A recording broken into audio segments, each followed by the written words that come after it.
Good afternoon, everyone. I'm Susan Sprung, National Executive Director of the Producers Guild. I'm so pleased to welcome you all to this afternoon session, the Dolby Content Creation Playbook for Producers. Thank you all for joining us. This event would not have been possible without our incredible sponsor, Dolby. And I'd like to thank our friends at Dolby for their ongoing support of the Guild. Dolby's created this exclusive opportunity for PGA members to hear from special industry guests about how content creators are using technologies to elevate the viewing experience across all genres of TV content. We're incredibly lucky today to be joined by Dolby experts, including the audio and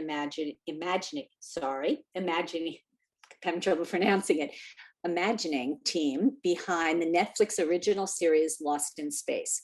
They'll talk about how to leverage Dolby technologies and workflows.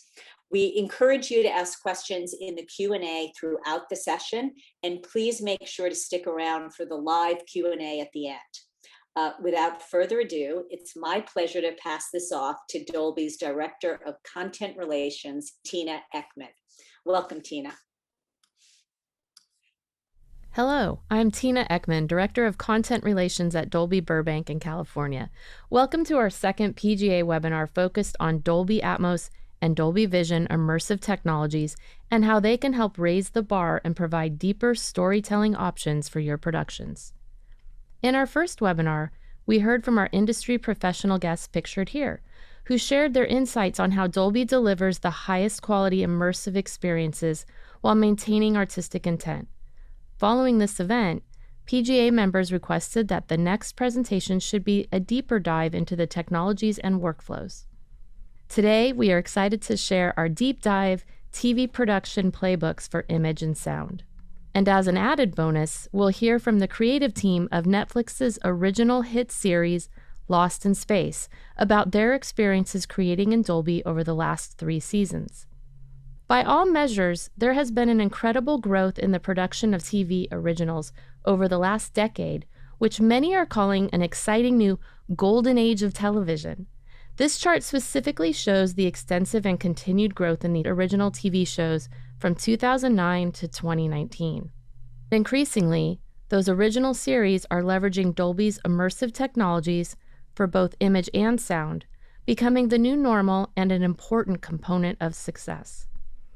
In fact, as measured by Parrot Analytics, nearly 9 out of the 10 most demanded digital original series around the world are available in Dolby Vision and/or Dolby Atmos. And there are tons of other content types available like movies, unscripted TV, nonfiction, music, documentaries, and many more, adding up to over 8,500 pieces of Dolby Vision content and 4,500 pieces of Dolby Atmos content now available for people to view in their home.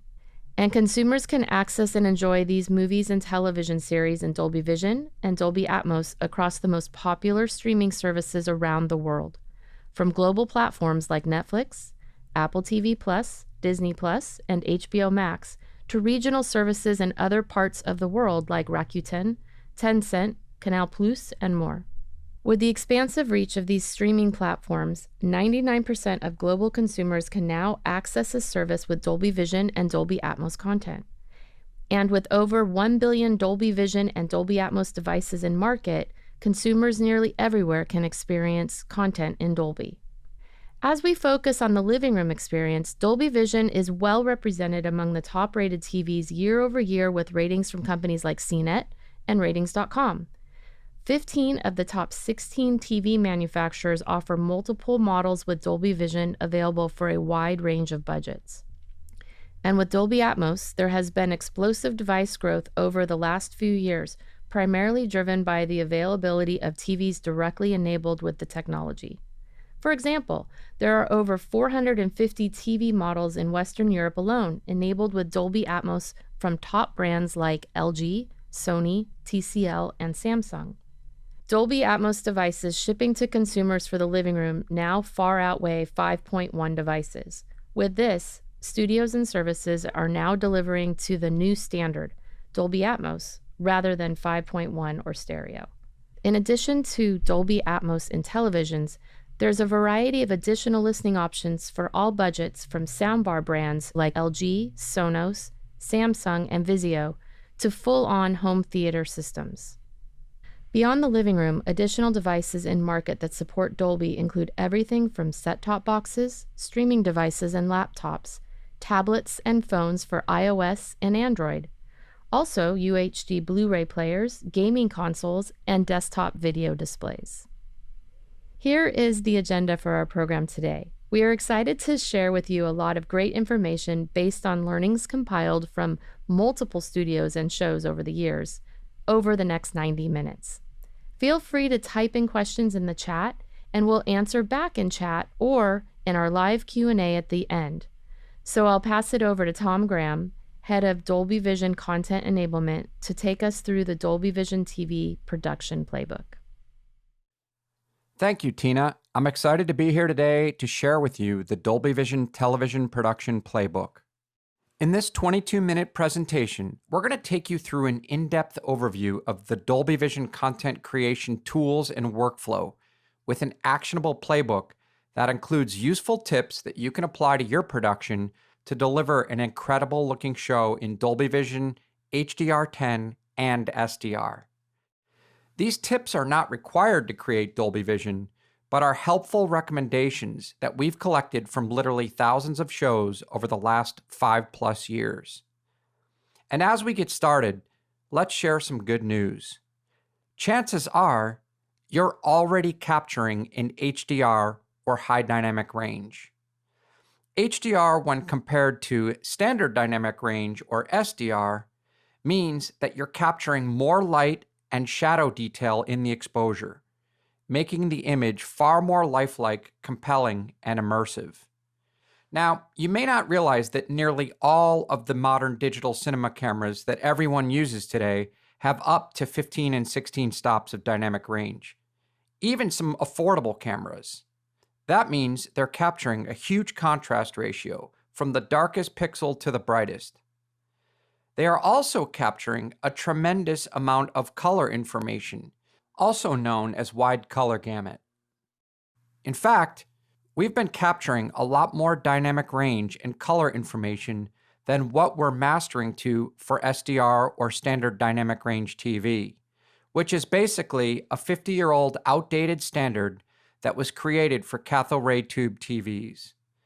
Essentially, we've been stuck mastering to a narrow contrast range of roughly 6.5 stops, a limited brightness of 100 nits, and a very limited color palette, all for a tube TV that you haven't been able to buy for years. The next key principle to understand and consider is that HDR is not a look, and we'll explain more about that as we dive deeper. As the industry has considered what's next in improving the entertainment experience, you're probably familiar with the concept of more pixels, also known as Ultra HD or 4K resolution. And many TV models out there nowadays support UHD. And generally speaking, more pixels is a good thing. But it does require delivering 4 times the data to the consumer, which can be a challenge in broadcast. You may have also heard of some filmmakers, like Ang Lee or Peter Jackson, supporting higher frame rates as a way to improve the entertainment experience with less motion blur artifacts. But at Dolby, our research showed that there was a bigger impact by delivering more dynamic range and a better color experience, even at HD resolutions. We are then really leveraging what the camera is capturing and what modern displays can deliver. Now, in terms of color, when you think about standard dynamic range television that we've been using for many decades, you can see that it offers a very limited color palette compared to the full color gamut that the human eye can perceive. HDR and Dolby Vision leverage a wider range, particularly in greens and reds, so you're able to bring more colors, like the different subtle shades of green in a jungle scene, to the consumer on these displays. But there's even more to the color story. It's also about the ability to have brighter, more vibrant, and lifelike colors. As you can see, in SDR, that's very limited, especially in terms of blues. The HDR Dolby Vision container is much bigger and capable of much brighter and more saturated, vibrant colors, like a bright blue sky without compromise. Some might say that this color volume benefit is even bigger than the wider color gamut, but any way you slice it, it's a win-win. And when we talk about a real-world example where these things come together, we can look at the Emmy-nominated and critically acclaimed show Chef's Table on Netflix. If you remember, Aaron Lovell, the producer from the show, was on our last PGA event. Chef's Table typically captures with a red digital cinema camera capable of 16 stops of dynamic range and a wide color gamut. And if you've seen the show, you know that it has absolutely stunning visuals of people, places, and of course, food. Here's what the colorist for the show says about Dolby Vision. Dolby Vision is the modern canvas, a richer palette. There are more levels of light, more shades of dark, and an inspired prism in between. These color combinations have never been displayed before, only experienced in real life. We can now paint a picture that triggers a visceral, déjà vu-like recollection of our real world. And so, as we said, HDR is not a look. It's a bigger, better palette to paint your picture with. And one other note, there's a misconception out there that Dolby and/or the studio wants your show to be very bright and saturated. That's not true. If your show is dark and moody, have it represented more accurately and explore more detail in the shadows. So now we're going to dive deeper into what we call the glass-to-glass playbook, covering camera lens capture all the way to final display glass for the consumer. And as we discussed earlier, the SDR journey is one filled with limitations and compromise. You're squeezing both the color and dynamic range down to a very limited output and sacrificing large parts of the image. Where the Dolby Vision journey is focused on maintaining as much of that experience as possible, and then through the use of metadata, mapping it to the consumer's device and its specific capability. This means that through Dolby shot-based metadata, we can better deliver the artistic intent and quality of the image to thousands of different devices with vastly different capabilities. More on that later. And when we think about this end-to-end journey, it starts with content creation through mastering, encoding, distribution, and then, of course, the consumer playback on a device. Our playbook is primarily focused on actionable things we can control on the content creation side. As we just pointed out, the cameras can capture this dynamic range and color information. What are some of the things that we need to know and plan for? The first items on the Capture Playbook checklist are to ensure that your photography team understands that it's very important not to lock into a dumbed-down SDR look in the camera. You want to create a log image with the most dynamic range and color information possible, and that offers maximum flexibility in post-production. It's okay, however, to monitor with LUTs or output transforms that let you see SDR mapped versions on set. Your DP should also be sure to avoid clipping highlights or crushing black levels because they can't be recovered later. The key tools to carefully set the exposure are traditional light meters and waveform scopes that are typically built into on-set monitors. And you can see in this example that the highlights and shadows have more detail. This second version, the top and the bottom are clipped off. Clipping can work for SDR images, but almost always looks bad in HDR. The next important tip is to capture in the highest quality format, which is fairly standard practice now. That typically is what they call camera raw, which is the native format for the camera that captures the most information from the sensor. Other formats, like a ProRes 4x4 XQ or a 444 RGB 12-bit log, are also very good. The key here is you want to avoid compressed or lesser formats of capture, like a 422 signal and 10-bit. Other playbook capture tips center around planning ahead and doing some pre-shoot testing. Camera testing might typically be limited to a camera bay. Expanding that and including costumes, hair, and makeup testing can be useful. Also, testing and having control over practical lighting on set, because sometimes those practical lights can be too bright and distracting when viewed in HDR compared to how they appear in SDR. It's also a really good idea to synchronize your DP with your post house ahead of time and do a full color pipeline test. You'll want to settle on a color management system like ACES that helps take the complexity out of the equation and provides you very good imagery in HDR and SDR right from the get-go. It's a really good idea to take the test footage and run it through with your colorist to grade it and have a look at it in both HDR and SDR. Don't wait until after the shoot is complete to hire your post house. There's far less surprises then down the road. Even if your show is only destined for SDR right now, creating the best possible digital negative will pay dividends in the future. Another useful tip is to move to an on-set HDR monitor. This idea is gaining more acceptance as the monitors continue to come down in price. The benefits are the ability to see more dynamic range that is being captured and adjust the exposure properly, and to be able to adjust the lighting for HDR.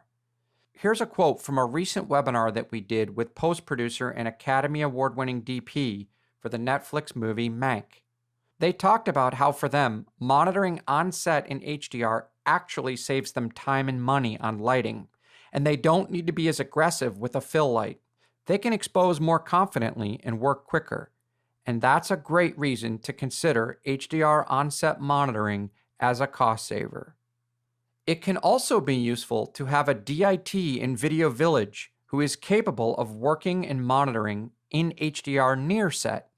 In this example, the DIT is using DaVinci Resolve hooked up to both an HDR and SDR monitor, and is using the Dolby Vision tools and mapping to navigate both of those versions very quickly.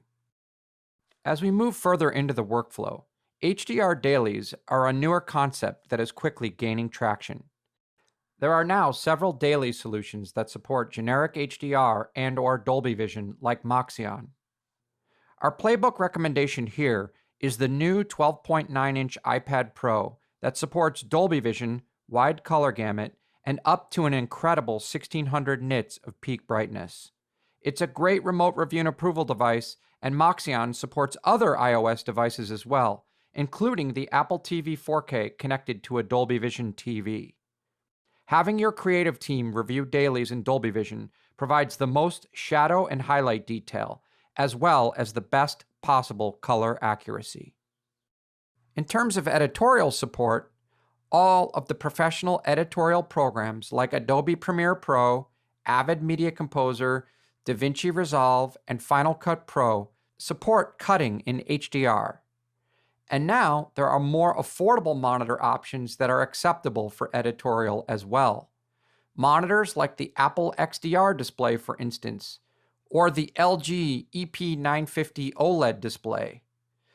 These monitors are very useful in terms of starting to monitor and cut your show in HDR. There's also a misconception that HDR files are larger than their SDR counterpart. So storage or file size playback is really no different for editorial teams.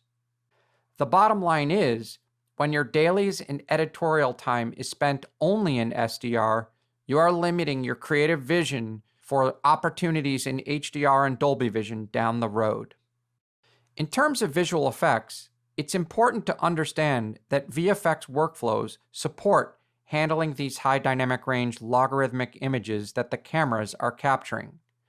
But what's unfortunate is that most of the VFX houses and artists are only working on standard dynamic range monitors, so they're not seeing the full exposure that they are manipulating. Our Playbook tip here is to ensure that your VFX house has at least one HDR monitor as a final review station before the shots go to color grading. We've found that this is a big cost saver, as there are less surprises, rejections, and redos from the color grading suite back and forth to the VFX house.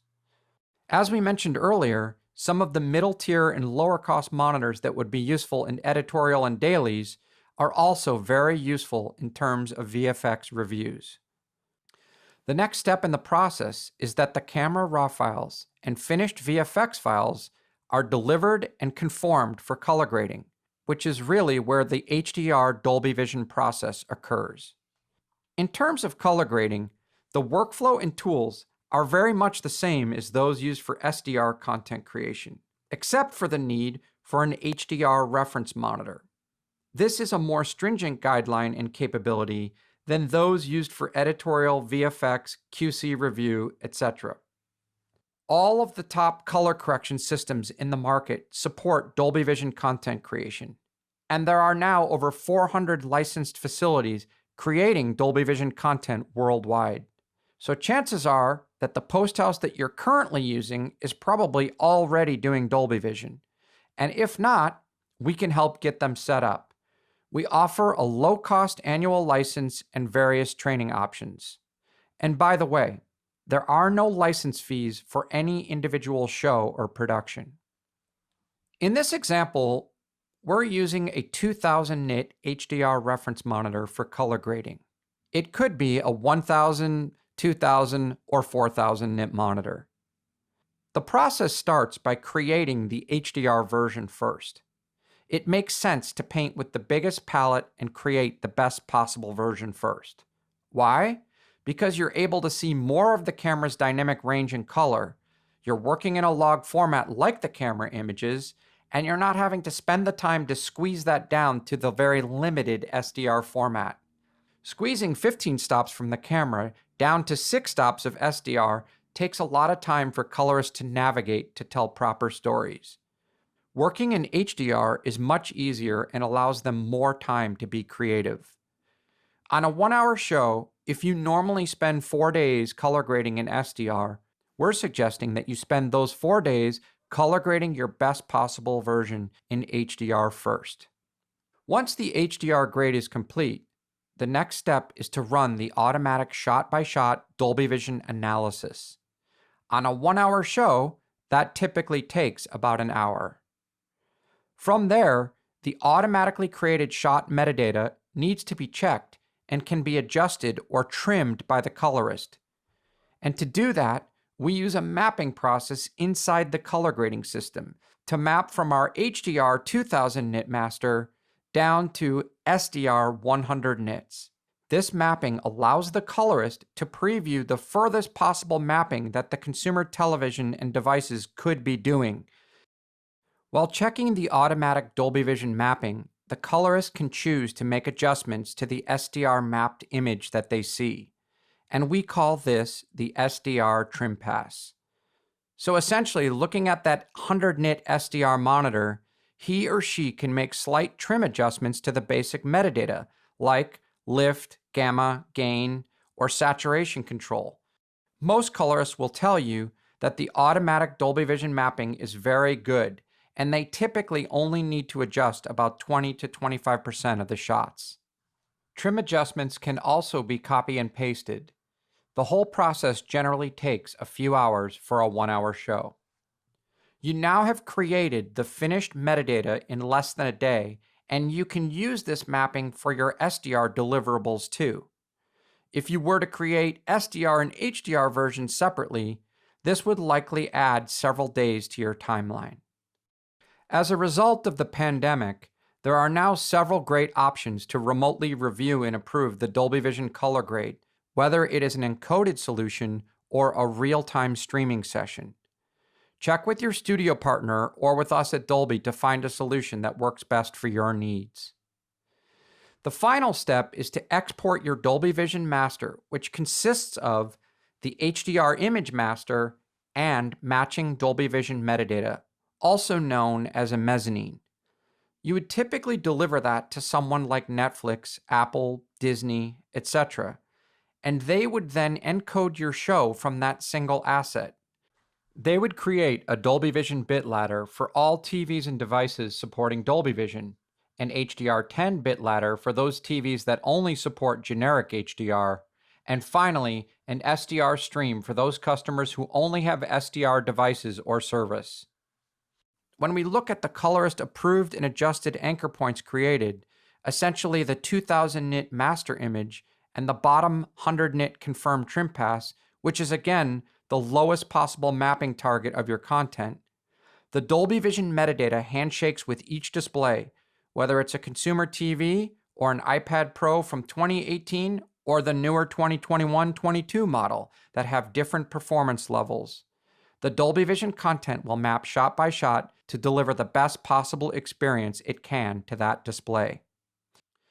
So you can see it's a very streamlined and economical way to better deliver your content. The key benefit, though, is delivering your artistic intent to the widest variety of displays with varying capabilities.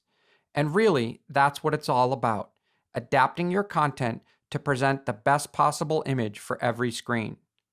And to that point, in the Mank webinar that we hosted, the Oscar-winning DP also talked about how he felt that a Dolby Vision encoded image, even on lower threshold TVs, looks great and makes him feel better. He's more confident that people are appreciating the image the way it was intended. And if you're working on a show like Mank, there may be needs for theatrical versions for premieres, awards considerations, or press screenings. So if you're interested in more information about getting your home content to the Dolby Cinema or DCI Cinema, we have similar streamlined mapping and trimming workflows to get your content onto the big screen. Please contact us or your studio for more information.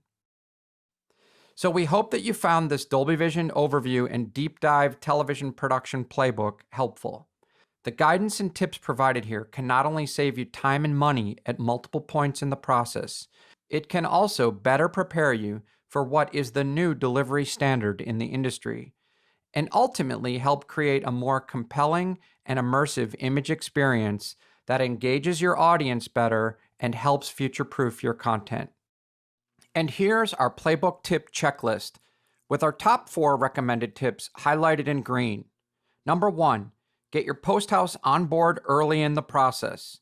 2, coordinate pre-shoot planning and testing with your photography team and post-house.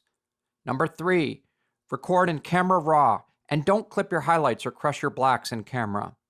And finally, number 4, adopt the HDR first Dolby Vision workflow and leverage a derived SDR version.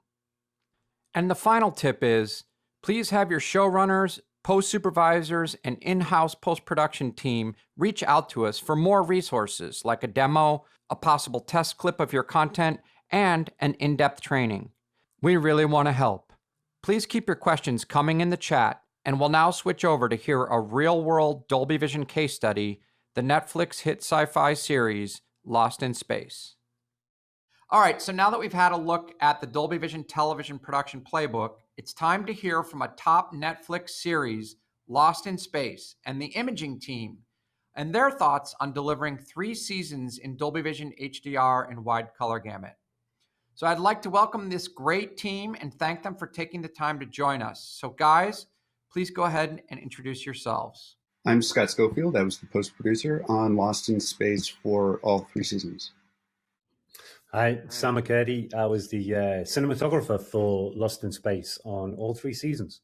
And Siggy Firstel, senior colorist for all 3 seasons on Lost in Space. Scott and Sam and Siggy, take us down the journey as it is from season 1 to season 3 in diving in to do a show and deliver a show in Dolby Vision. What are the kind of things that a post-producer, a DP, and a colorist have to prepare for? Knowing what each of the studio and the network want for deliverables, working your way backwards from there to make sure that you have everything that you need, and running through the process from top to bottom, from camera capture, through dailies, through post, through visual effects, through color, making sure that everybody's in sync.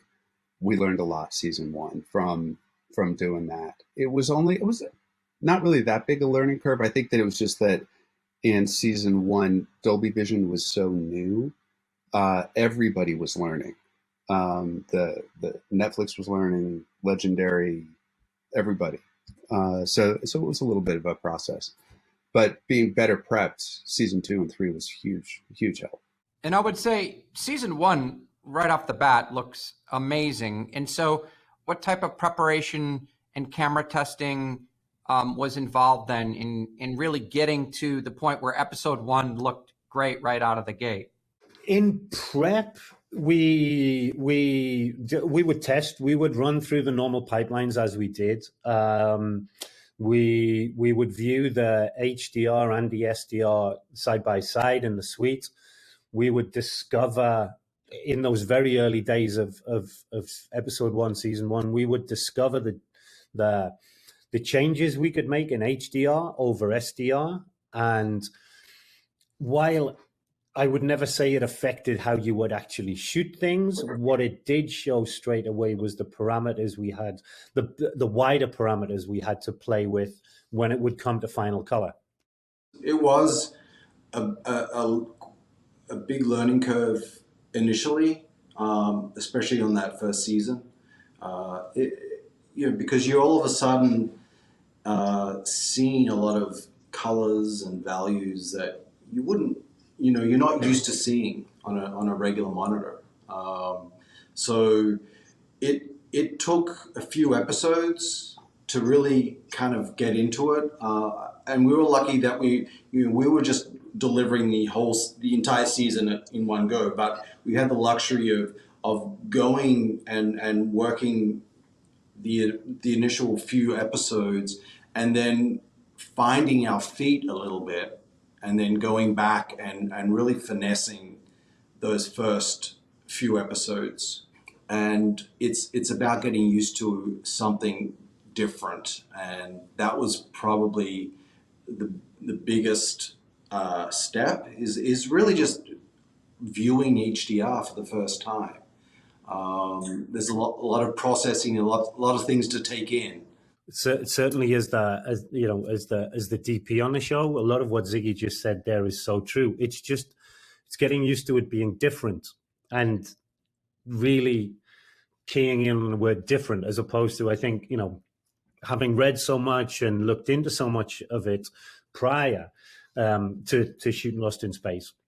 I think there's a serious misconception that HDR just means it's brighter, and it's not. I certainly found by the time we got to season 3, and I'm sure Ziggy and Scott would say the same, we actually did some seriously dark stuff in season 2 and season 3, and its value in HDR was even stronger than if it had been done that dark in HDR, because the values that you have for your light and shade are you're given new parameters in it. If that's your SDR parameter for light and dark, you've now got this as a parameter for light and dark.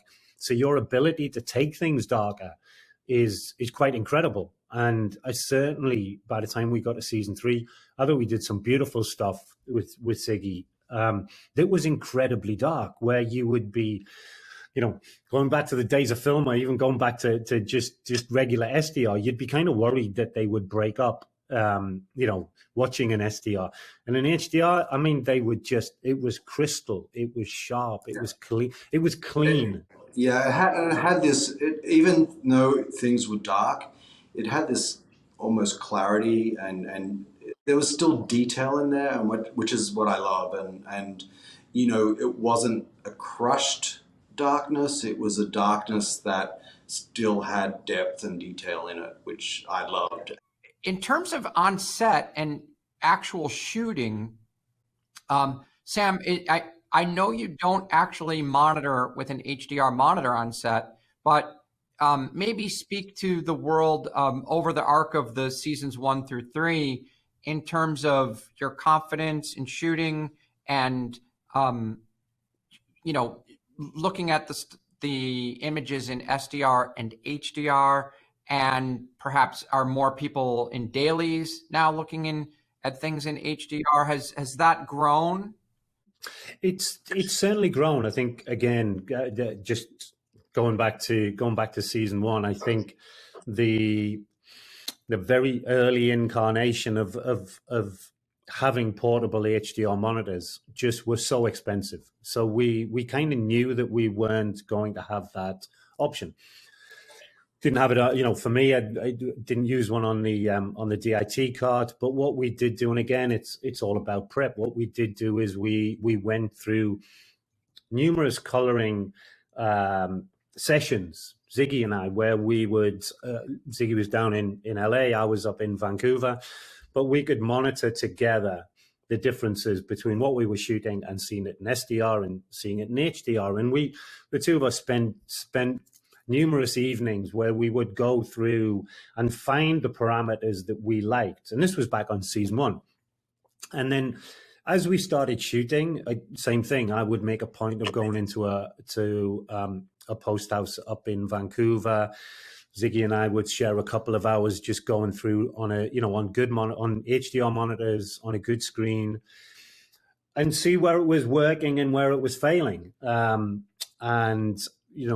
adapt to that. So by the time it got to season 2 for us, I was very confident in my own knowledge, but I was confident in the way we were progressing with Lost in Space, that Ziggy and I have a very good working relationship. So we still did the prep at the beginning. We still did camera tests. We used a different camera, a different sensor for season 2. So we still did the prep, but what we'd learned in season 1, we added into there already. So Ziggy and I already had a shorthand, so I didn't feel that I needed HDR monitoring on set.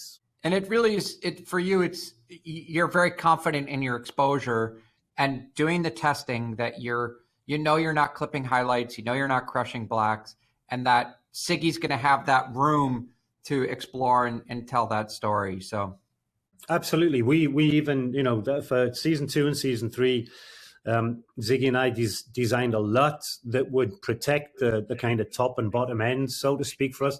I'm not a big fan of working with multiple LUTs, but what we did find very, very helpful for us in our workflow, but also for VFX, was this one single LUT that Ziggy designed for us that would just protect both ends and ensure that, I didn't crazily clip the top or crush the bottom, but also, just, old school and having a light meter on set to ensure that you are just keeping an eye on burned out windows and all that sort of thing. But that's the sort of thing that we do anyway. I don't know a cinematographer that doesn't go to work with a light meter to protect himself anyway.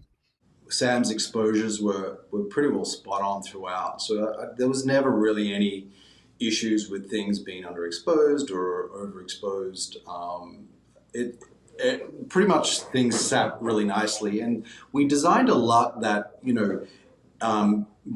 guided us in terms of the look of the show, but it didn't, I tried not to limit us using like a LUT that constrained us too much.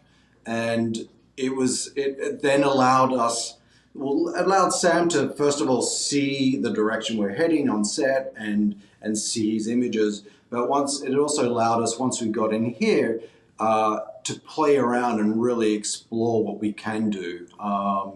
And also, it's a big visual effects show. So there was a lot of, color science involved in terms of creating the LUT, which, the company 3 color science department, worked with me to create it. Also supplying HDR LUTs to the visual effects department so they could view their visual effects both in SDR and in HDR, which was a big learning curve, I think, from season 1. So I found, in season 1, we used a lot of mats to kind of make things work from the visual effects.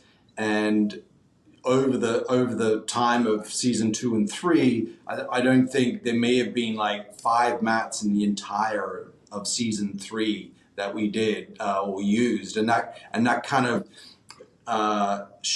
goes to the visual effects department knowing what they're outputting and seeing exactly what they're working on before they come into me, and there's no surprises. That exact piece is one of the playbook tips, is as your visual effects team can start to monitor in HDR, you're going to have sort of less back and forths between the color bay and issues, right? Exactly. Yeah. And that was a really important piece. And it definitely helped speed up the process. Look, each season, the visual effects got bigger and bigger. Season 3 was just, amazing what they were able to achieve. But, there was, there's still a lot of times where, I'd be, enhancing the visual effects in some way, because there was so much that they were doing. There needed to be that sort of sometimes final finesse done in color. Again, if you were meeting with a producer, showrunner, and we're trying to recommend, telling their story in Dolby Vision, and that it's not a scary world, what would be your parting words? Sam, I'll start with you. It's definitely not a scary world. It's a very, very straightforward world that I think I said a little bit earlier before. Don't think of it as brightness. Think of it as just having more levels to play with. You've got a greater use of brightness and a greater use of darkness. And funnily enough, and this was something that I very much learned doing Lost in Space with Ziggy, a greater use of color. Like, I think everybody has this total misconception that HDR is just all about being bright and being poppy and all of that. And it's not. It's actually, you've got the control over brightness and being poppy. And the controls you have within the color and the controls you have within the light and dark are certainly, they're way more than we've ever had before. And they're way more interesting to play with. This, like I say, I've spoken to so many people about it after the fact. It's not just a bright image. It's just more image to play with. Yeah, I think one of the most important things is if you're new to HDR and this is your first show that you're going to be finishing in HDR, go view as much content as you can. Get used to what it looks like, because it does give you it does look very different. Speak to your colorist. Speak to anyone that you can get hold of that's experienced the process, and embrace it. I think there's a lot to like about it. Lots of benefits as a colorist and as an artist. It gives me a much larger palette to work with. Gives me a range of colors that I couldn't dream of having in our traditional Rec 7.0 world, or even our P3 world. So it's embrace it and enjoy the process. I can't see going back. So I loved working at Dolby Vision. It's beautiful. There's more depth, like what Sam was saying. It's not just bright and dark, but it's just depth everywhere in color and in your shadows and in your highlights, and it just looks stunning, really. And when you have the right people creating your images, like we had Sam and we had Siggy, it was beautiful. It's a beautiful show, and it leverages the best parts of immersive storytelling, and there's a lot of different examples of it in almost any episode that you pull, why it's so great. So I want to thank you guys so much for joining us. All right. Thanks, Tom. Thanks, Tom. If you'd like to dive in deeper, we do have the webinar that was recorded in May 2020 with Siggy and Sam talking about creating season 2. And be sure to check out season 3 on Netflix now. Hello, and welcome to the Dolby Atmos Television Production Playbook. I'm Tom McAndrew with the Los Angeles-based Dolby Content Relations team. At our last Producers Guild event, we discussed the value of Dolby Atmos with some producers who were already using it in their shows. Now, as more studio partners are requesting Dolby Atmos from their producers, we're here today to help guide you from production to delivery. In this presentation, I'm going to take you through the Dolby Atmos TV content creation playbook, the how as well as the why, to create amazing content in the industry-leading Dolby Atmos immersive audio format. I'll also include useful tips to keep in mind for creating your shows in Dolby Atmos, as well as all downstream deliverables like 5.1, stereo, stems, and M&Es. Dolby Atmos has existed for over a decade, and like most of our technologies, it started in the cinema. And since that first movie, Pixar's Brave, Dolby Atmos has expanded from theatrical entertainment to movies on Blu-ray, to streaming originals, to live broadcast productions like sporting events, and music and podcasting. So let's first talk about why Dolby Atmos. We hear the real world in 3 dimensions. Sound in real life is all around us as well as above us. But before Dolby Atmos, entertainment has always been 2-dimensional. Technology went from mono to stereo to analog Dolby Surround to digital 5.1 and 7.1. And sound mixes were always channel-based, that is, locked to speaker channels. And when we developed Dolby Atmos, we broke from the channel-based paradigm and did 2 things to make it special: unbound from speaker channels, making it more future-proof. First, Dolby Atmos is 3-dimensional. Sound happens not only all around you, but overhead as well. Second, Dolby Atmos audio is object-based instead of channel-based. Individual sounds are mixed using positional metadata that travels with the mix to the playback environment. In this example, this bird call is an audio object, and it exists in space, defined by X, Y, and Z coordinates for those of you who remember your high school geometry. Objects can also have size.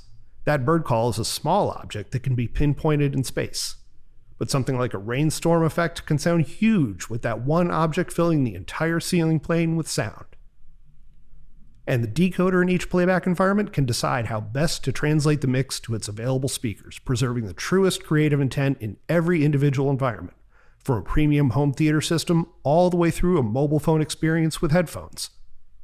Now, just because Dolby Atmos gives you the ability to move sound around in a 3D space, that's not to say it's only meant for action and sci-fi, although it's put to great dynamic use in movies like Ready Player One with vehicles roaring all around and above the audience, or to set an immersive You Are There mood in movies like Blade Runner 2049. But it's also used to great effect in the polar opposite of sci-fi movies. Foodie documentaries like Chef's Table on Netflix, with just a few sonic elements like in the episode with Chef Mashima Bailey out of the water catching shrimp. You hear water lapping against her boat, birds and cicadas, and a gentle breeze that makes the viewer feel like they're there right with her on the boat. And with sound design time and effort no greater than working in 5.1.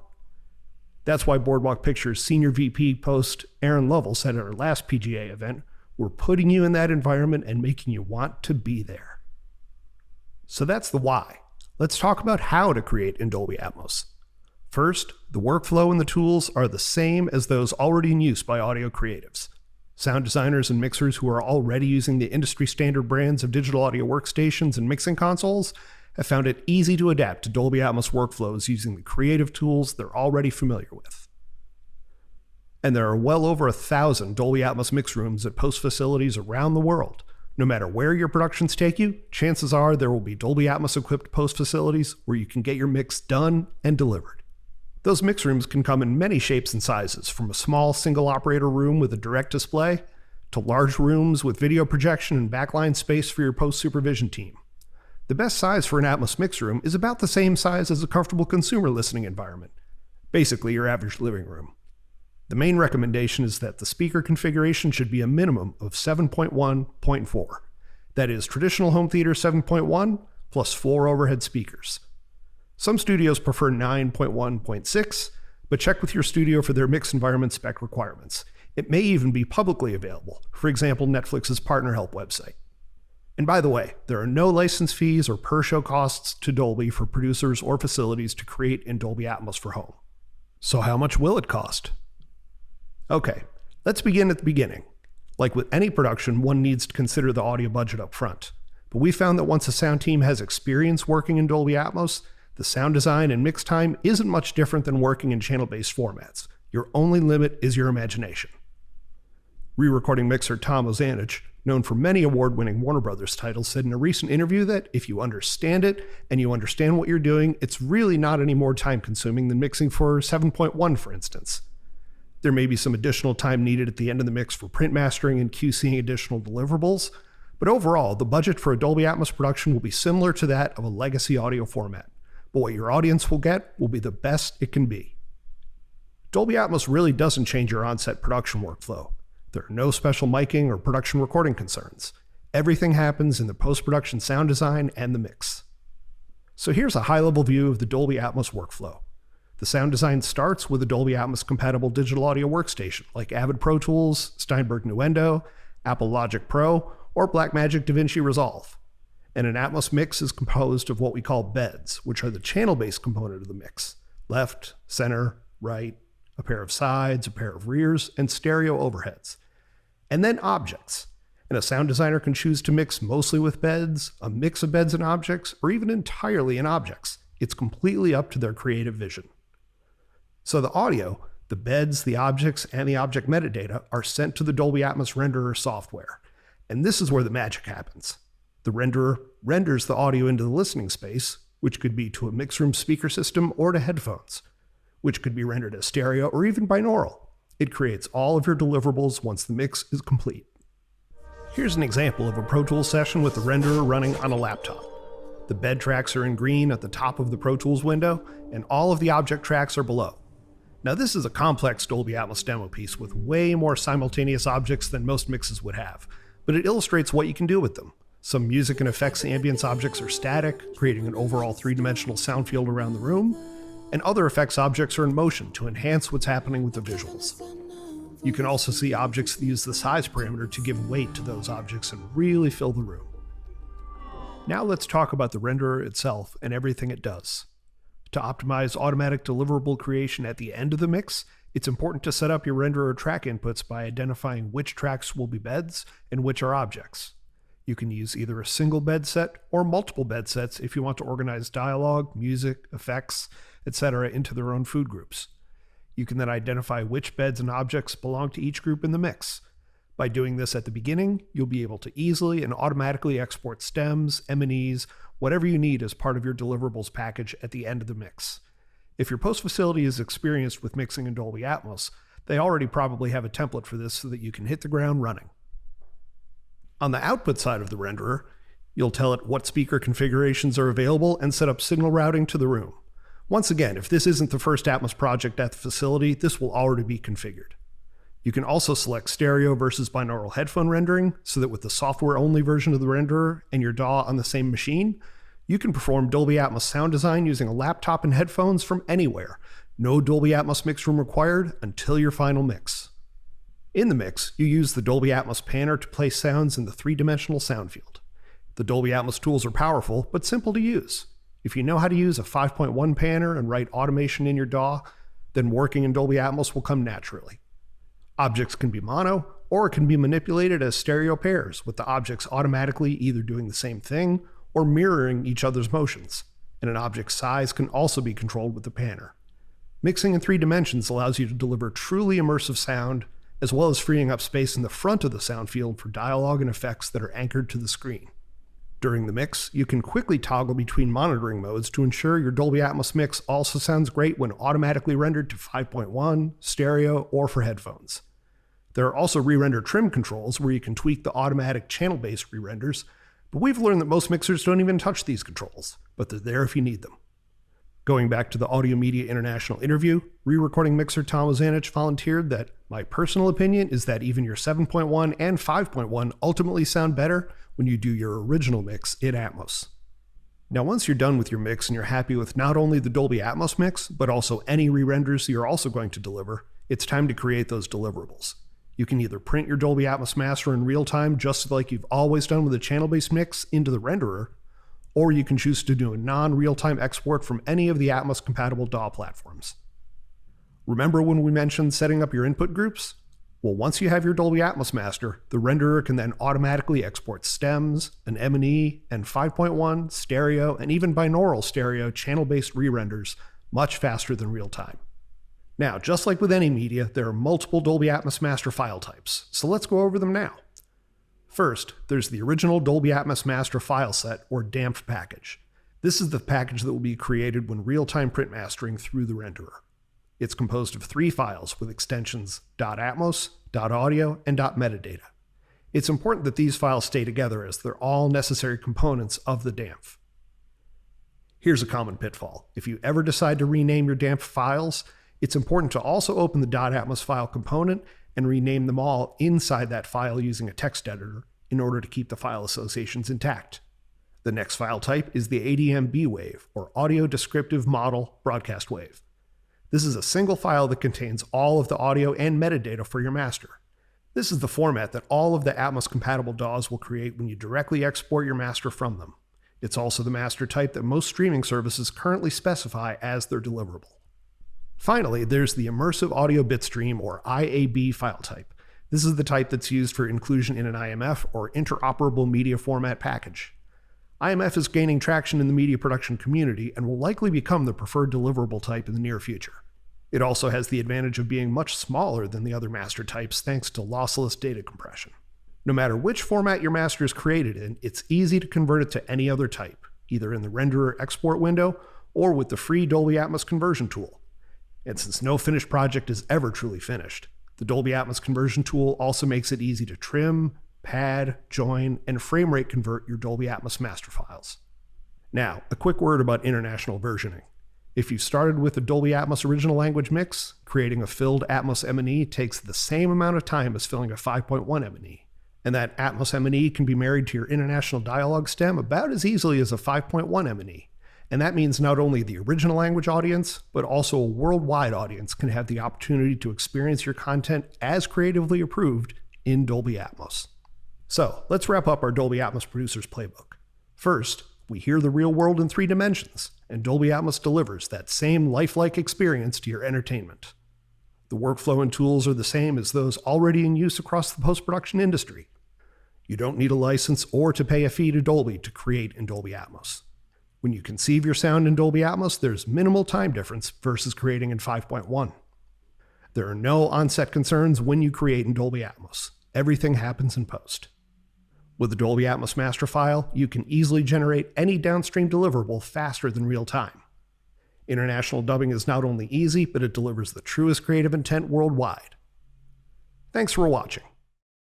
And I'm now joined with some of the members of the creative team from Lost in Space. So it's my pleasure to introduce, first of all, producer Scott Schofield, who's been with the show for all 3 seasons, right? Yep. Excellent. Welcome, Scott. And Shaughnessy Hare, you started as sound effects editor, and then for season 3, you joined the re-recording mixing team, right? Season 2 and 3. Yes. Oh, 2 and 3. Awesome. Pardon me. And I was looking down your IMDb credits, and you've done some amazing other work. Underground Railroad, which was a phenomenal mix. Westworld, Jack Ryan, which were all Dolby Atmos productions, as well as Counterpart, The Orville, Cosmos with Neil deGrasse Tyson. Some really, really neat stuff you've done sound for. So I'm a fan of yours without even knowing. And thank you. Last but not least, we have Benjamin Cook, a sound designer and re-recording mixer. Welcome, Benjamin. Hey. And let's see, in addition to Lost in Space, of course, you worked on Uncharted, Cowboy Bebop, Westworld, and Jack Ryan with Shaughnessy, Spider-Man Into the Spider-Verse, and Black Sails, which were all Dolby Atmos productions. Yes. So thank you all for joining us. Been in it from the beginning. Right. So let's talk about Lost in Space. It's a fun show. When I first heard about it, like, oh, we're rebooting that, huh? And then sitting down and watching it, it was really compelling. The characters, the story, the settings, y'all did a heck of a job with world building across all 3 seasons. It was a fun show to watch. But let's talk about the sound design. So going all the way back to the very beginning, how do you prepare sound design for a show in Dolby Atmos compared to 5.1? Is there a different way you run up on it? Or is there, how do you just generally approach the sound design knowing that the show is going to be released in Atmos? Well, not necessarily do you do much different in terms of prep. We did prep some of the stage layouts and things like that. But in terms of the actual minutia of the show, there wasn't much that was prepped different, that wasn't, purposely like recorded. I mean, we did have some multi-channel recordings and things of that nature, but we tend to use that in any immersive format, so it doesn't necessarily just pertain to Atmos. Yeah, the starting place is relatively the same, and then knowing as we're going through it that we're going to have more space to play, then we can, as we're adding, we're thinking from the very beginning where things are going to go, where where there's space, no pun intended, or maybe, in order to put things and play things, because as you saw, it's a super busy show, and it's got lots of music, so we're in this constant music to sound effects to dialogue world where we want to hear it all because there's so much detail and everything in it. How do we do it? And having Dolby Atmos giving us more space, more directionality, we're able to put so much more and enrich the track is, ultimately where we end up. And there's so many unique environments in the show, you know, the snow planets and the desert scenery, and there's a bog planet and kind of a rainforest. There's a lot of world building that really went into this. Tell me a little bit about that consideration in the sound design, just how you set up all these different unique environments where the show takes place in. Well, that's always the first question in spotting, but even before that, we'd get scripts, and so you'd have that to start from. But then spotting, the first question was, okay, is this Dagobah or is this Mars? That's always pretty much my first question. So, and then with the direction, and we create new critters and new ambiences, specific for each one. And also, you worked with us throughout editorial. When we would be working and preparing cuts, we would send you scenes. We would ask you for your feedback. We would get ideas from you. You would lay beds for. I think in season 1 you created beds for us for the Jupiter for various scenes. I think in the Jupiter season 1 that we used in editorial, and so everybody would get used to the sound and get used to the environments. Yeah, that's really the difference in the workflow, is we treat this much more like a theatrical, like a film. And that's a little bit different than most TV. We had, a little bit more, they would call it a luxurious schedule, but it's really it's almost the same schedule, but just spread out over a longer period of time. And tell me a little bit about, I guess, the sonic vocabulary of the show. How do you kind of generate some of those collections of sounds for very specific locations and creatures? Yes, constantly evolving. So yeah, there was a lot of things that were developed for season 1. Those would all carry forward. And then as new creatures came, or new spaceships, or new iterations of the robot would come, then, there would be tweaks, or there would be new variations of the sounds. Again, kind of based on what was in the script and what we spot and talk with the producing team about. And were there, so to speak, good robot sounds and evil robot sounds? Were there ways to kind of differentiate? Most definitely. Tell me a little bit about the characterization of, okay, what does an evil robot sound? Well, they had the good robot. They wanted like almost a cat purring kind of sound. It was like they wanted it to be a little bit more peaceful and genteel. And then the evil robot had more angst, a lot more metal sounds to them. So yeah, there's some character to them, and they had similar, because they are the same species of robot. I was just gonna say species. Yeah.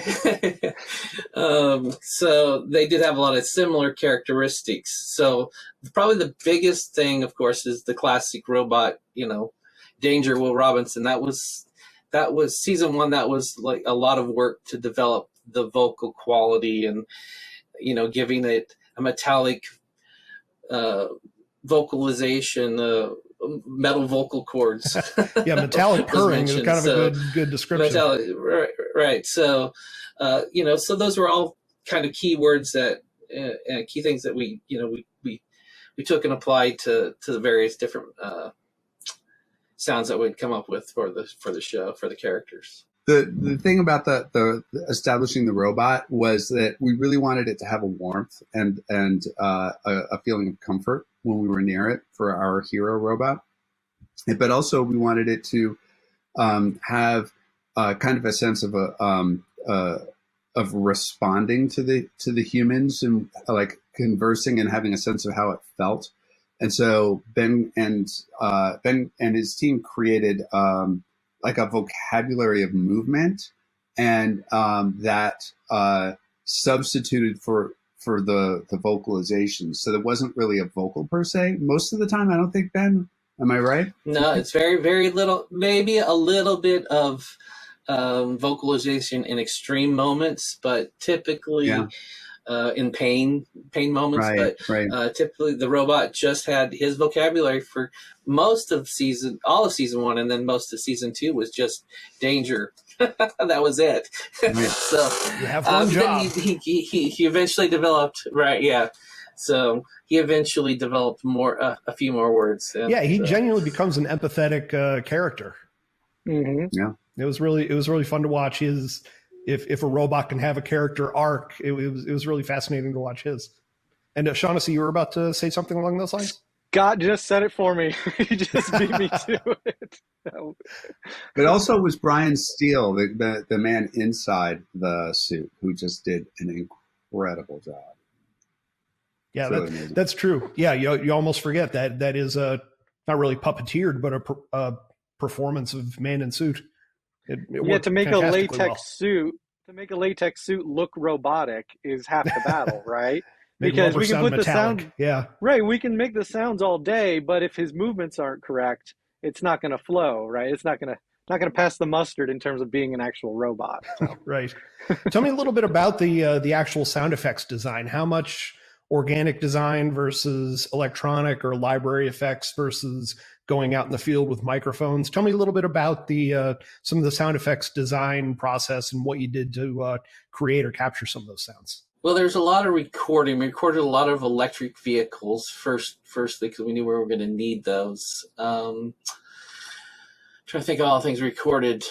We did some helmet impulse responses for the talking of when people were inside the helmets. The futzes, we created a lot of different futzes for the helmets as well. It was a lot. I mean, it was a large combination of recorded material and existing libraries. And then, of course, once we built something, a spaceship or the robot element or a creature, then those would live and would carry forward if they ever re-showed up in the show. We talked about it a little bit at the very beginning. When did specific consideration for working in Dolby Atmos enter into the process? Was it during the sound effects design or during sound design in general, where you were saying, okay, these are going to go into beds, these are going to go into objects, or was that really was most of that decisions that were made during the pre-mix or the actual mix itself? Or tell me where Dolby Atmos comes into the sound design and mixing process. Well, for me, it starts from the beginning. So, and that's kind of the way I've set up this show and most of the shows. Jack Ryan and Wes were all of my pretty much. I've just done it this way. I started with Black Sails, and Black Sails was a little different because we didn't start off in Atmos. And after the second season, this is when Atmos was emerging as a technology, and Stars said, "Well, what if we think we might be going to this as a format? How can we do that? And how can we take our existing mixes and make those Atmos?" So we were already mixing in 7.1. The upmixing was pretty easy to do. Pro Tools hadn't really developed the Atmos tools yet, so a lot of it was still via the plugin, the Atmos plugin. But we created a working template, and me and Shaughnessy have been working in this kind of the basic template since Black Sails season 4, and it's evolved a bit as new plugins come in, and it's changed as Pro Tools has integrated a lot of the Atmos features into the program itself. And the beauty of starting that way is, Ben and I cut it and then we final it and mix it ourselves. So we know what we have to begin with. And when we're cutting, we're anticipating what the music's going to do and where these things are going to lie. So we actually work in our mix template from day one. So everything we do from the first crossfade all the way to the last fader move on the last day is in the same template, same timeline, and we're just working the tracks and working the tracks, adding to the tracks, and get much better result that way versus taking it from another template, putting in that template, trying to get it to work. Oh no, this person didn't cut this. Oh, that person didn't cut that. We just start and we both have our heads in it right from the word go and take it all the way to the end. So it becomes a more seamless and a very, a quicker process in terms of the amount that we have to cover, because a show like Lost in Space is busy as all get out.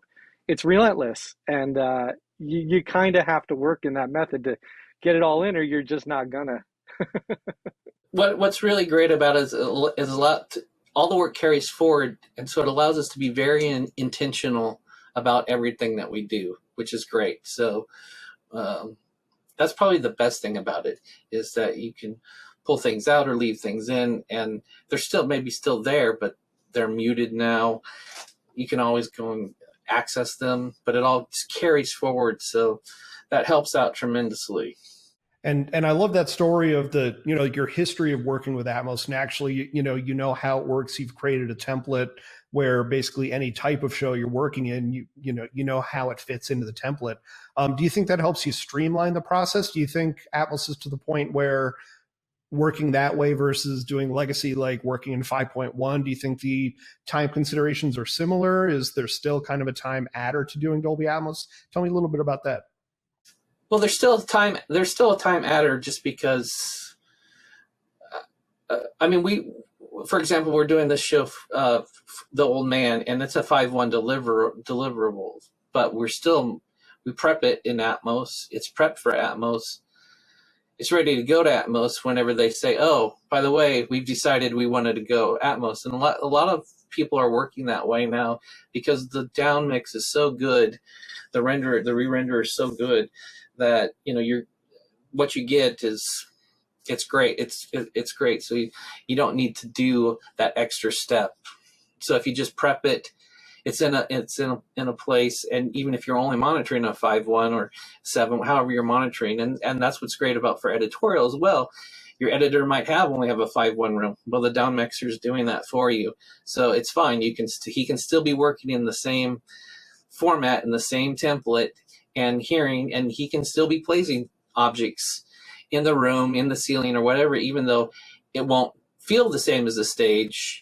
He's hearing it. He's hearing it in the down mix. He gets a general idea, and we get it on the stage. And we need to tweak that a bit because it pokes out too much, or the panning feels a little odd, or something. But that's it allows us to get more things in the track, get them fleshed out quick in kind of a quicker fashion. I don't want to say that because you still spend the time. it's not necessarily quicker. But it sounds like it's a more intuitive way to work. It does allow it. It's part of the. I think it's part of the general work for most people. I mean, there's still some shows that will probably never do Atmos, but I think a lot of people are moving in that general direction, for sure. How did the events of the past couple of years affect your workflow? Were anyone on your team working remotely, or like using the binaural renderer just to work with a laptop and headphones for sound design, or were you working pretty much in traditional sound design rooms going into mixed rooms? Tell me about how you've adapted, over the course of the past couple of years. Well, to be honest, it didn't change all that much for us. The way Ben and I work, we've always worked remotely out of our own studios and then finished on the stage. So when this came about, we were still all sort of, doing our parts editorially, and we've always passed things via servers back and forth. And one of the main differences is poor Scott wasn't able to spend as much time with us on the stage as he would have liked to due to COVID protocols. So he would be watching remotely, and then he would be coming in. But in terms of the prep for it, no. Fortunately, we've in the last several years of the industry, it's sort of been going this way. People have been sort of moving out to their own spaces and then coming back together for the mix. So, unfortunately, the biggest downfall was just not having being able to have people in the room with us as often as we'd like to get their ears, accustomed to the Atmos mix. Yeah, it's remote collaboration does seem like a bell that's going to be hard to unring. A lot of people are working that way, and they're continuing to work that way. Absolutely. And now people are liking it because there's a massive amount of work to accomplish, but you want to keep your life at the same token. So people are realizing that they can do that. Yeah, for sure. The technology's there at this point, or much closer. Yeah. And Scott, if you would tell me a little bit about the review process from your angle, how did you review mixes in person versus remotely, and what was kind of that process for you? Well, seasons 1 and 2, I was there on the stage with the guys almost the whole time, but for season 3, because of COVID, it was clear view for the first couple of days, and then we would do a review with me in person, and then we would bring in our executive producer after that, and we would do the review with him and do his notes. So it was very similar. It was just a few more days at home dealing with other stuff that I didn't deal with because I used to be sitting on the stage. Tell me a little bit about the music score. We talked about the Danger Will Robinson, and the score really is evocative of the original theme song from the old TV show. But overall, it really stands on its own. It's a beautiful score. Was everything like scored top to bottom, or did you have some master cues that there was a lot of sound editorial around? Or tell me about the music production. You might say it was scored from top to bottom. We're all smirking. I would say it was scored from top to bottom. Top to bottom, for sure. I would say there was no stone left unturned musically. They hit every moment, every arc, every emotional turn. The music was there. So we always knew we had that to lean into when we needed to. And it was more of a trick of how were we going to play this beautiful sound design, which stood on its own, along with a score that wanted to tag every moment as well. So we had to sit and kind of try to figure out the language of this by the ebb and the flow of sort of how they were gonna work together in limited space, right? It's really a successful score. Mm-hmm. It's one of those things where if you walk out humming, it's a really well written, well produced score. I enjoyed the heck out of it. Oh, great. No, Chris Leonards was our composer. He was amazing. And we brought in a full orchestra for every episode. He just worked miracles, really. Yeah, the care showed. It definitely contributed to the storytelling. It was wonderful. So we talked about, the main theme and the Danger Will Robinson. For the fans of the original show, any other Easter eggs you might care to share, or anything we should be looking out for? The robot voice, when he spoke English, was recorded Will Robinson's voice, right? That's something Ben did early on. So the robot's literally repeating what he heard as a recording of Will Robinson's voice. So when you hear him speak English, that's the voice of the actor that he's recorded and reiterated. So, and replaying back to us. Season 1, we had Bill Mumy and we had Angela Cartwright in the show. In season 3, June, oh gosh, this is embarrassing. Lockhart, thank you. June Lockhart was the voice on the radio welcoming them to Alpha Centauri. Don't know if anybody noticed that. Cool. Thanks for sharing that. So my last question is, first of all, thank you all so much. This was fun, but what advice do you have for sound designers who are doing their first Atmos show? Ben, if you think back to Black Sails, where you started out and where you are now. Granted, the technology's come a long way since then, but what advice might you have for sound designers tackling their first Atmos show? The tools are definitely better, and it's much easier to do it, so don't be afraid to use the tool, would probably be the first thing. But always remember that the story is on screen, and we do want to create immersive and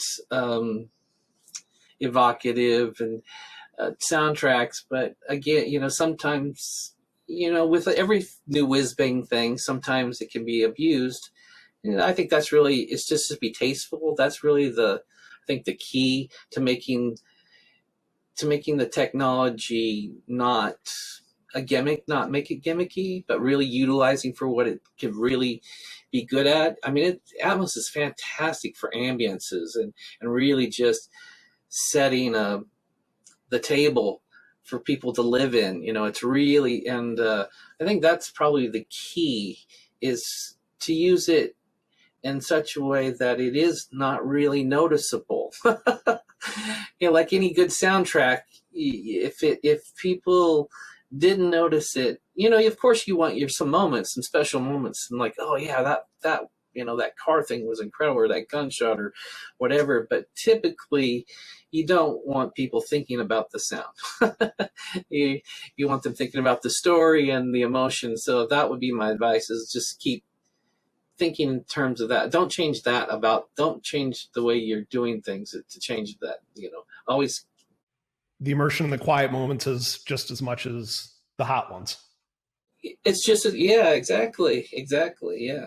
Even more so then. I mean, you've got the silence and or very quiet soundscape to do, and you can have very individual, pinpoint accurate items that happen in the landscape, and you go, oh wow, that detail was just really amazing. I felt the rain drop on my shoulder. Those kinds of things would be really, those are things that I really love about the format. And Scott, I'll give you the last word, since this event is for the Producers Guild. For producers who are considering their first Dolby Atmos show and prepping the post-production process, what advice would you have for producers tackling their first show?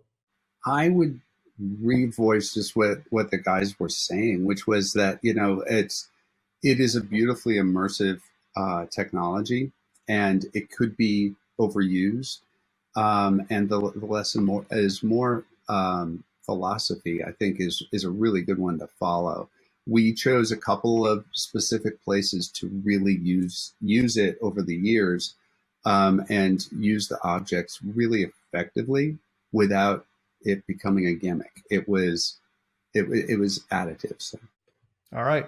Well, Scott, Shaughnessy, and Ben, thank you all so much for your time. This was a great conversation. All 3 seasons of Lost in Space are available on Netflix now, and if you haven't seen it already, check it out. It's a fun ride. So thanks, everybody. Thank you. Thanks, Tom. Thank you.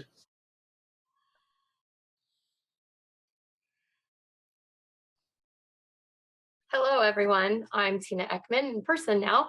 Nice to see you all. Welcome to our live Q&A portion of our event. You'll see that the team is starting to turn on cameras. And while they're doing that, I just wanted to remind you, if you have any questions, please enter them in the Q&A window. You can find that button at the bottom of the Zoom window, of course, and we would be happy to work on answering those. But we are thrilled to have Sam, Scott, Shaughnessy, and of course, Tom and Tom helping us for questions tonight. There was a couple that actually came in during the presentation that I'll start off with. So the first one, I actually think this one is for you, Mr. Graham. Rosemary would like to understand a little bit more about how this information can translate to a feature for the big screen. Sure. So there's a couple pieces to that puzzle. The first one I would say is there are 2 types of cinemas, generally speaking. There's standard dynamic range cinema, and then there's HDR Dolby Vision cinema, which is presented at the Dolby Cinema.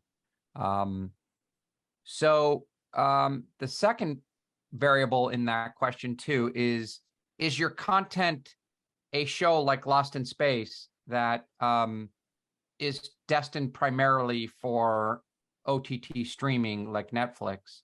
And if that's the case, the tools, the Dolby Vision tools and workflow that I described allow the colorist to use that same mapping and trimming process to either a standard dynamic range cinema, traditional DCI cinema, or a Dolby cinema, the 108 nit. So for instance, Siggy, who's the colorist, could take the final episode, say, of season 3 and do this Dolby Vision trimming and mapping process to both a standard cinema and a Dolby cinema.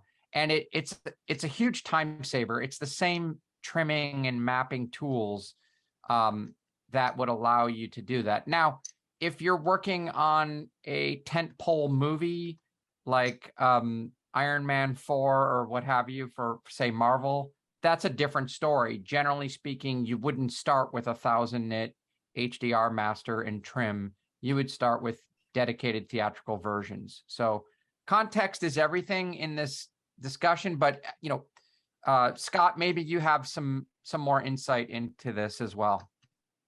Well, in our case, we did have a couple of premiere situations where we screened in theaters, and so Siggy would do a pass specifically for that, and it was not time consuming because everything was in place, and making that conversion actually went pretty quickly. Cool. Yeah, and so it looked beautiful.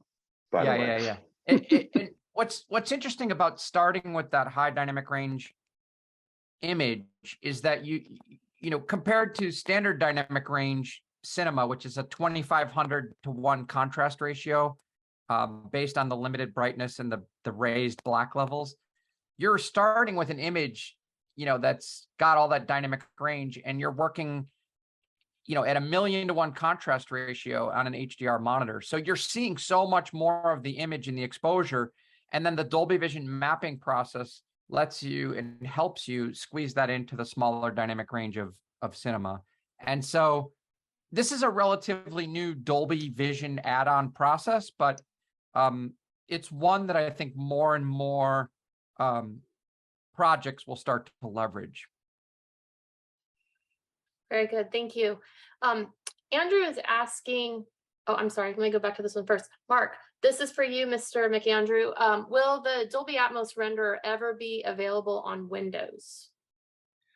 So it is currently available on Windows as the Dolby Atmos Mastering Suite, which is a hardware and software solution. The renderer runs on its own machine versus running on the same machine as a DAW like Pro Tools. So Mastering Suite is typically what's available in the larger, more higher end mix rooms. And so, yes, that is already available as the Mastering Suite product on Windows. Currently, the software only version is Mac only, but stand by. So it is a request we've received, and we stand by. Okay, this is the imaging team, so anyone can jump in here. Andrew's asking, do all sound houses have living room-like atmospheres to play back in? So checking your mix, I'm assuming. I'm sorry, Tina. I was reading when you were talking. That was your question. What do is all the sound houses have living room atmospheres to play back in? Yeah, so are you checking it on Okay. a consumer listening experience is the way I would translate that.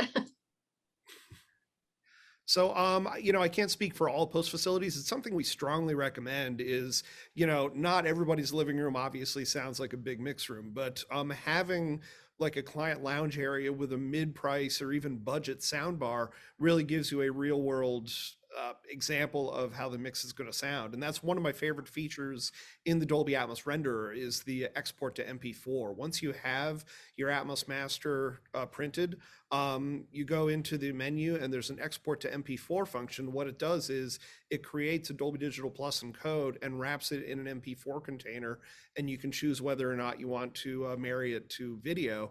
And you can then put that on a thumb drive and stick it in a smart TV or in a Blu-ray player and play it in a consumer environment immediately. It's kind of the Dolby Atmos version of mixing a song and then running it off to cassette and then running out to the driveway to hear how your 87 Pinto sounds. The export to MP4 function in the renderer and having, a budget or mid-priced consumer listening setup like a soundbar, I think is really well advisable for post facilities to have.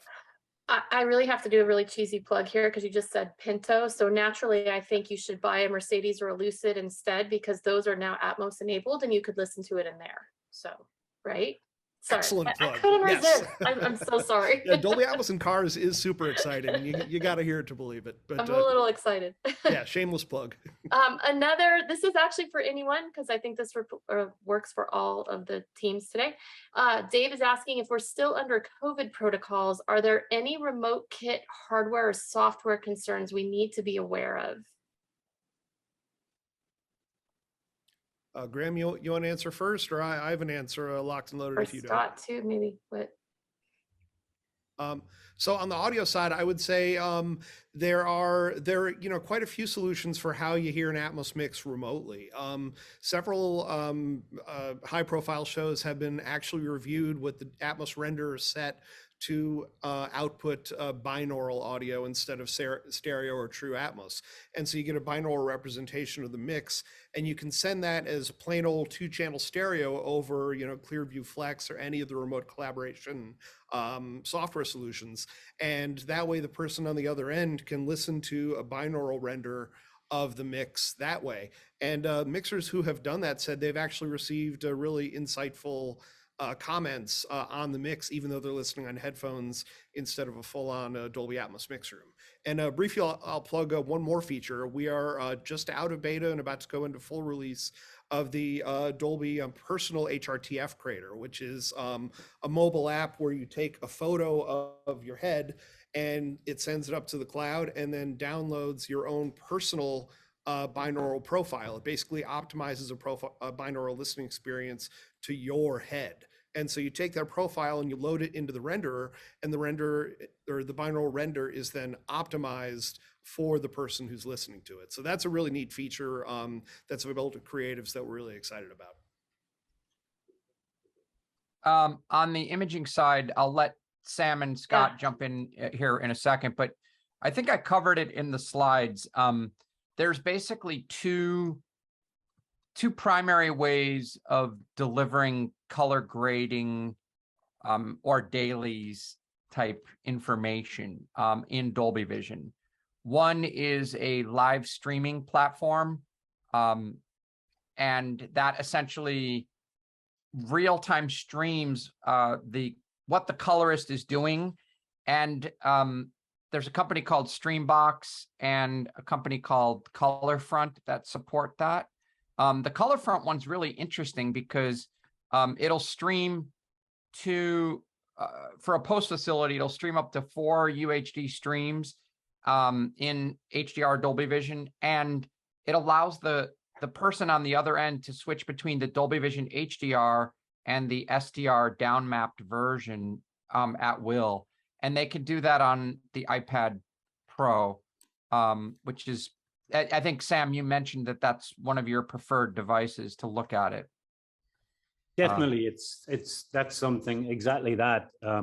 Ziggy and I set up a whole bunch of sessions for season 3 that we did remotely through Streambox, and was phenomenal. No lag, no delays, and for Ziggy down in Santa Monica and myself up in Vancouver at the time, worked seamlessly. And by the time I got down to Santa Monica to spend a bit of time in the suite with Ziggy, the iPad, the looks were negligible difference. I mean, bearing in mind, I was doing the majority of it on, admittedly, a new iPad, but in an apartment with not the best lighting for doing a color session. But the tweaks that we made once I actually got down there were minimal. Cool. And Scott, were you able to tune in remotely to view? Oh yeah, I did. And when we first started, I was a little bit concerned about what the difference would be. So when we color time, we're using the X300 monitor, and I brought in my iPad Pro, sat it next to the X300, and it was really within a hair's breadth of what I was seeing there. It was pretty amazing. Yeah, it was. It's phenomenal. That's great. Yeah, I think there's plenty of pieces in place now that I wouldn't call it a concern, but the thing I think that I take away from the time we spent together is you guys did a bunch of planning and pre-shoot testing and pipeline so that, as you're working and shooting the next episode, you're constantly improving and sharing notes back and forth, and the real-time sessions really help that, right? Whether it's you're going into a specific post house or you're viewing on an iPad Pro. Very definitely, but I think it's what's great about that whole introduction is the same as when you go into any production. It's all about prep. It's on the picture side and on the audio side. It's, you know, it's all about prep, and it's all about knowing what you want to deliver at the end of the day, and whether you want to work remotely or whether you're going to be, you know, managing to get in and out of sessions within the suite. There are plenty of tools out there to help us keep abreast of how the work is going, and there's plenty of tools out there for us to keep on top of what we want to change as we go through, and where our limits and where our expectations are being seen. Right. Back to you, Tina. Thank you. In a few minutes, I'm just going to ask you all for your parting thoughts, because we're a little bit over here, but there's some people sticking around. So the one last thing I have to ask is from the Shaughnessy, I think I'm going to throw this one to you, actually. Are there any Easter eggs for the Lost in Space super fans that we should be listening for? Good question. We kind of, you know, the video that preceded this kind of hit on two of them. One being that the actor that plays Will, it was his voice that was processed and reused as the robot voice, which was really cool because the robot in the story could only really ape him. They didn't speak English. So he would take in the voice of the character and morph it, and it would come out as a robotic voice, but ultimately it was Will's expressions and everything that he did. The robot took him in and sent him back out. So the robot really had no voice. He was just sort of a recorded replay of Will, which is pretty cool. Mimicking, yeah. Yeah, he was kind of aping it, right? Or mimicking it, however you want to call it. What else did we do that was kind of fun on that show, Scott? At the time that COVID happened and we were sort of working on season 3, I adopted a puppy bulldog, and we took that bulldog and we recorded it because it made all sorts of wacky sounds. My little bulldog, Lucy, we used her voice, we processed it and turned it into some ship sounds. The little rock crawler monsters, because when she would eat, we used it there. She was the big slug or worm that was kind of eating them at the end. So, you know, like everybody, we draw on stuff we know around us and things we hear. So, you know, we started pulling real world stuff and try to turn it sci-fi. It kind of, you know, lends to the ear a little bit more. It makes more sense to us when we hear it. In Any of us season who've worked 1, in sound design at some point have put our own pets in a show. definitely. All my pets or have children. been in all my shows. Yeah. Or children. Or children. Right. But yeah, in season 1, actually, Ben, we got the sound effects from the original series, and so Ben actually kind of snuck a few in season 1. I don't think we did it after season 1, but that's very he cool. tweaked them a bit. Yeah, so for when you were all working on your next show, Shaughnessy, we'll come get some B-roll of Lucy so that we could like have that. You can buy Lucy. So Shaughnessy sells Lucy. We should okay. put a link somewhere for people. Not literally. It's an amazing collection. It's an amazing collection. She has a sound effects library from when she was really like 6 weeks old. It's kind of crazy stuff. I have to throw a nod out to Andrew, who just said that he knew Dick Tuffield, the original robot voice, growing up, a friend's dad. Oh my God, very nice man. Yeah. That's a very cool fact, Andrew. Thank you. Dick Tufeld was also, a famous voiceover announcer. If you watched TV back in the day, game shows, things like that, his voice was ubiquitous. And yeah, that's a neat piece of trivia. That's super cool. All right, so I guess we're gonna give everyone a chance to have a last thought, wrap up. I'm gonna start with our guests, Dolby people, because you've already had a lot of talking. So Sam, do you have any last thoughts you'd like to say before we tune off? Oh, you're on mute. You're on mute. You're on mute, Sam. See, no matter how many times you use Zoom, you still forget the obvious ones. Yep. I think my parting thought as far as the HDR side of filmmaking, from my point of view, is to prep it and enjoy it. It really, as I'm sure Scott will go on to say, and we've done numerous chats either amongst us all or with Scott about this, shooting season 1 and doing the first grade, being in the first session, watching the first HDR run of the first episode of Lost in Space was eye-opening for me, and thoroughly enjoyed it. Really, really thoroughly enjoyed it. and learned so much to go into the following 3 seasons and onto now pretty much every TV show that we do now is expecting an HDR delivery. And so it's something that, I mean, the few years that I've got of experience within it now are standing me in really good stead as we go forward. Shaughnessy? My advice would be, one is always think downstream. Where is it going to end up? Like, what are we? What is our final version going to be? And then you work towards that, work backwards from that.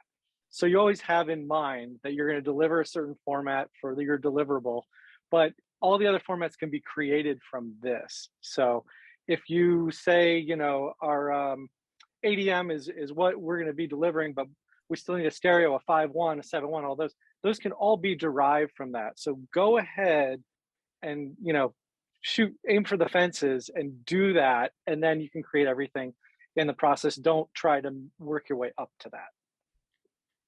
Very good. Scott? Definitely. Yeah. Start from the end result, what you need, your deliverables, and then work your way backwards. It's a great set of tools, and it's become very easy to do, like what Shaughnessy was saying, to derive all the different possible versions from it. And like you were mentioning earlier about theatrical versus television. In our case, I haven't worked from the theatrical back to TV, but I've worked from TV having to go into a theater, and the process actually was very simple and it was beautiful. We didn't have any issues at all. That's awesome. McAndrew? You know, it's Lost in Space is one of the kind of pioneering episodic originals that was in Dolby Atmos. I mean, I've watched the growth of Atmos from, you know, cinema from 10 years ago to theatrical content at home on Blu-ray and then streaming. And, you know, streaming episodic originals, you guys were pioneers from season 1 through season 3. And now by this point in season 3, there's lots more other Atmos stuff out there, but y'all really did a lot of work to lay the groundwork. So Shaughnessy and Ben and everybody, thank you so much for that. We really appreciate it. Thank you. Mr. Graham? I would echo what Dr. McAndrew is saying there. I feel like, I mean, season 1 won an award for the HDR imaging, and you know, I think I said it in the interview. It's like you could literally put on any point or episode, and the picture is so compelling in Dolby Vision. It just immerses you. It grabs you. The highlight detail and the color information on the spacesuits in the spaceship, and the you know, when they go out, the first episode, that whole opening scene with the fire, and then the, you know, going out into the winter, you know, scape. It's stunning. And to me, it's a perfect example of what great television can be in Dolby technology, and why it can be so much more immersive with a good television and a, you know, great sound bar. It just completely is compelling. 100%. We've used that content a lot to educate a lot of people. So thank you all very much. I really want to thank everyone who joined us tonight. And thank you guys for your time and your engaging conversation. I especially want to thank our guests, Lost in Space, Scott, Shaughnessy, Sam. Thank you so much for being here tonight. Ben and Siggy, who couldn't be here, but also dedicated time. Lionsgate and Netflix, thank you for your partnership. We appreciate that. We will be following up this program with an email that will include a link to this program so that you can share it with your team or review any areas that you want to have some more information. And there'll also be an email there so that you can get in touch with the Dolby Content Relations team if you'd like to have further information or more training. A very special thank you to the PGA for supporting this event. As always, it has been a pleasure working with you and your team, Susan Sprung, Diana White, Diane Salerno, and the Dolby team. Amanda, Brandon, Casey, Rich, And to our speakers, Tom and Tom, I very much appreciate your time, commitment, and expertise. Thank you all and have a good night.